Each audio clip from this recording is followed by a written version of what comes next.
Olá, nono ano. Hoje eu trago para vocês mais uma aula de português, tá? Nós iniciamos o capítulo 4, perdão, módulo 4, tá? Vimos a história do Frankenstein, né? Como ele foi criado, e agora nós vamos fazer a interpretação e escrita que ficou como sugestão de atividade. Então vamos lá. Que comportamentos de Victor Frankenstein comprovam o fascínio dele pelos estudos?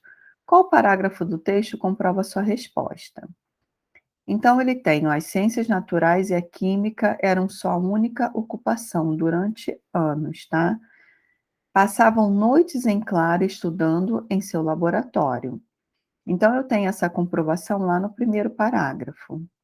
Victor passou boa parte de sua vida estudando e se aprimorando em diversas áreas das ciências naturais, a fim de concretizar seu objetivo. Qual era o objetivo dele? Criar um ser humano perfeito a partir de matéria inanimada. Que conhecimentos eram necessários para que o cientista atingisse seu objetivo? Ter domínio sobre determinadas áreas de conhecimento, como as ciências naturais, a fisiologia e a anatomia.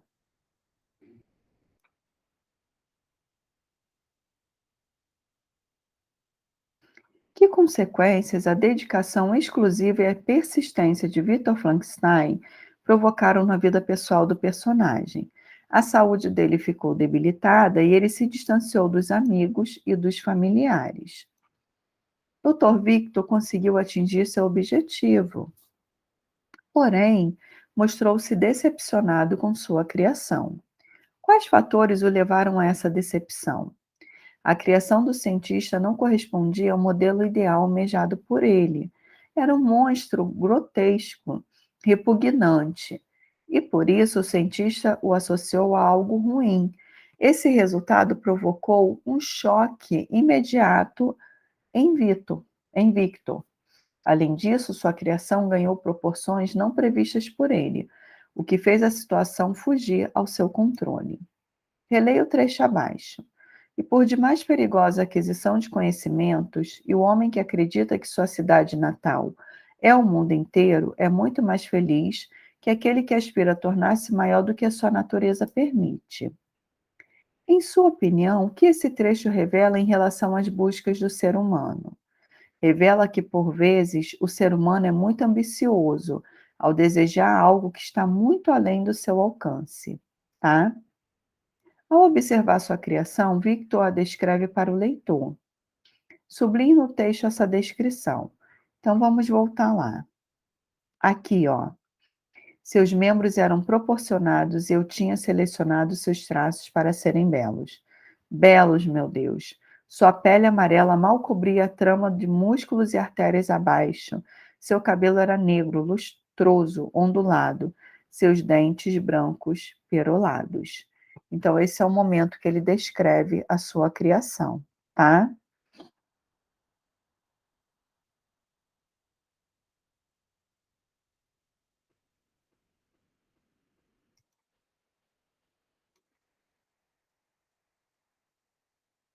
Essa descrição é física ou psicológica? Ela é física, né? Ela fala do físico do personagem, pois apresenta os aspectos visíveis do ser criado por Victor.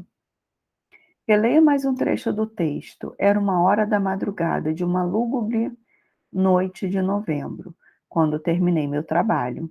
A chuva batia a vidraça e minha vela estava se extinguindo. Minha ansiedade chegava à agonia no instante em que vi os baços olhos amarelos da criatura se abrirem. Respirava pesadamente, em um movimento convulsivo agitava seus membros. Esse parágrafo ajuda a criar para o leitor um clima de tensão e terror, tá? Quais palavras se destacam para cumprir esse papel? Eu tenho algumas palavrinhas, quando ele usa madrugada, lúgubre, chuva, vela, ansiedade, agonia, criatura, convulsivo, tá? Os fatos narrados em Frankenstein são fictícios ou reais? São fictícios, né? Pois é impossível dar vida a seres inanimados na vida real.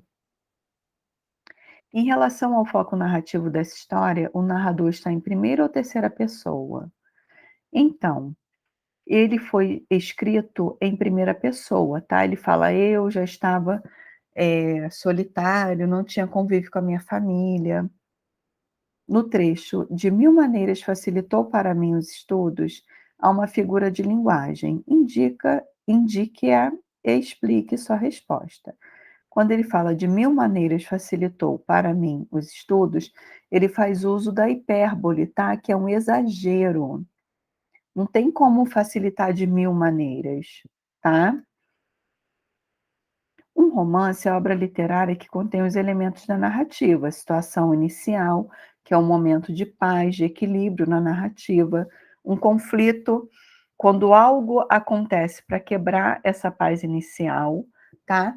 O clímax, que é um momento de maior tensão na narrativa, e o desfecho, que é a solução dos conflitos e retorno ao equilíbrio da narrativa, tá? Qual é a situação inicial dessa história? Um cientista que se dedica aos estudos para dar vida a um corpo inanimado, tá? E o conflito? A criação de um ser humano a partir da matéria inanimada. A gente sabe que o clímax, o momento de maior tensão, vai acontecer lá nos capítulos finais dessa narrativa, tá? Por ser extenso, o romance costuma apresentar divisões. Como são marcadas divisões no romance Frankenstein?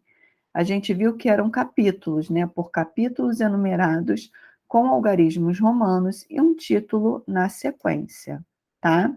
O gênero narrativo que explora fatos fictícios ligados à tecnologia, ao futuro, às descobertas científicas e aos mundos além da Terra recebe o nome de romance de ficção científica. Assim como o romance tradicional é mais extenso que o conto e costuma apresentar uma pluralidade de personagens. Porém, sempre há um personagem, um núcleo de personagem em torno do qual os fatos ocorrem, tá? Então, aqui, ó, a gente vai ver agora a regência nominal, tá? A regência do nome. Então, eu tenho aqui, ó, a palavrinha destacada, ocupado, tá? Meu entusiasmo era reprimido pela minha ansiedade. E eu parecia mais alguém condenado à escravidão do que um artista ocupado com a sua obra, tá? Então, eu estou vendo aqui, ó, com a sua obra sendo regido pelo termo ocupado, tá? E aqui, ó, culpado de quê? O que está completando o nome? Ó, de um crime. E energia, de meu propósito, tá? Então vamos lá, ó. Qual é a classe gramatical dessas palavras? Ocupado e culpado são adjetivos, e energia é um substantivo. Note que sozinhas essas palavras não possuem sentido completo. Que expressões complementam cada uma delas? Então, ocupado com a sua obra favorita, culpado de um crime e energia de meu propósito, tá? Que palavra introduz cada um desses complementos? As palavras com e de, tá? Que são preposições. Alguns nomes, substantivos, adjetivos e advérbios exigem a presença de outro termo para completar o seu sentido. A relação entre os nomes e os seus complementos é chamada de regência nominal, e ela que determina a presença ou ausência de preposição, e qual preposição deve ser empregada de acordo com o sentido que se quer expressar, tá?